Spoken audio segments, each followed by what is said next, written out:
So let's find the work done in isothermally compressing a gas.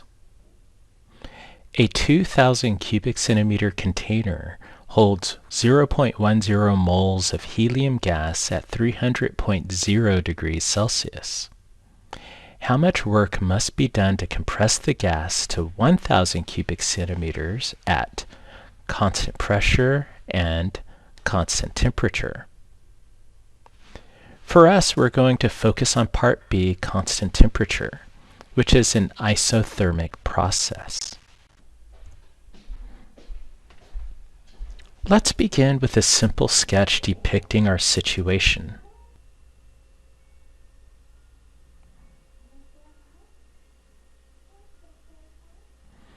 We have a cylinder. We'll say this is a certain gas having a certain volume. We will call the state of this gas state A. Now in state A, we have various thermodynamic state variables. State A has a volume. The volume of state A is 2,000 cubic centimeters.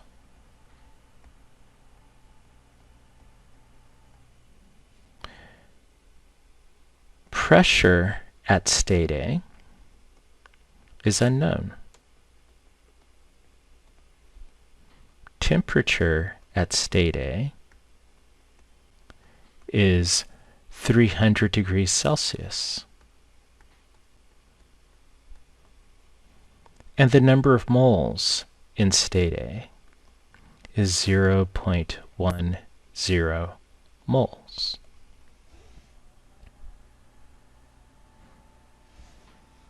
This gas then compresses isothermically.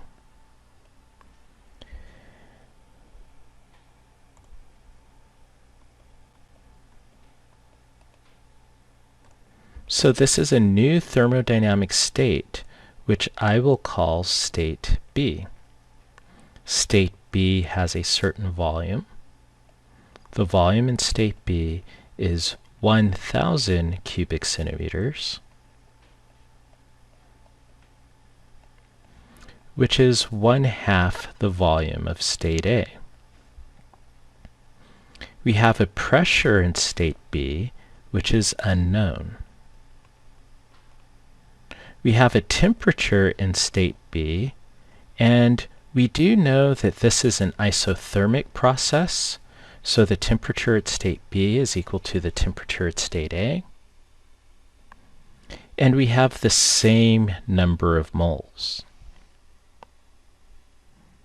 Our task is to figure out how much work is done in progressing from state A to state B. A useful thing to look at is a PV diagram that illustrates the process that we're analyzing. So let's sketch our PV diagram for this isothermal process. The vertical axis represents pressure. The horizontal axis represents volume. Let me illustrate our isotherm. Isotherms look like that. We are progressing from some initial state A to some final state B. And at state A, we are at volume A,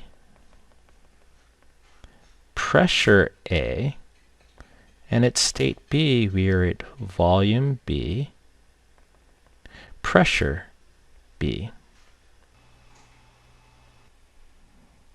We know that the work done will be negative the signed area between the curve and the volume axis in our PV diagram. However, this being an isotherm and we don't have necessarily an exact relationship between pressure and volume, it might be difficult to calculate the area geometrically. So instead, we're going to make use of a previous derivation.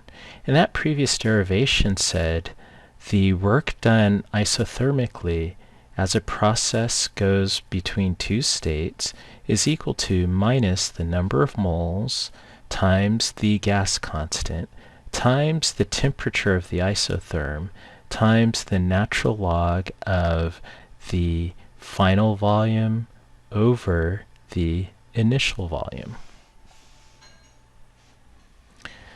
So for this one, we are at temperature A. Temperature A is equal to temperature B because this is an isothermic process.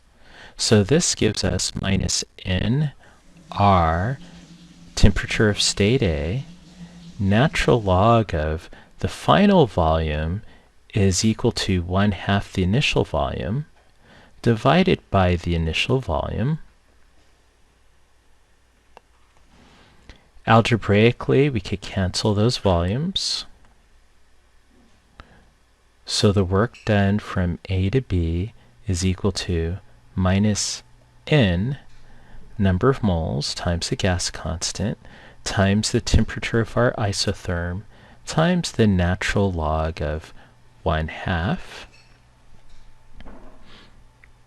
Let's now plug in numbers. The work done from A to B is equal to minus the number of moles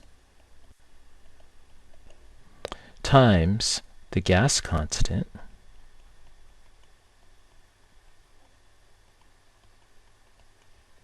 times the temperature of our isotherm.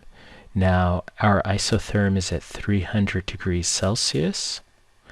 We're going to convert this to Kelvin by adding a 273.15 Kelvin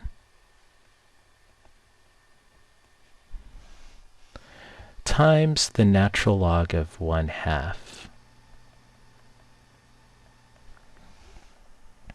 Plugging this into my calculator, I get the work done from A to B, so basically in this isothermic contraction, is equal to a positive 330 joules of work.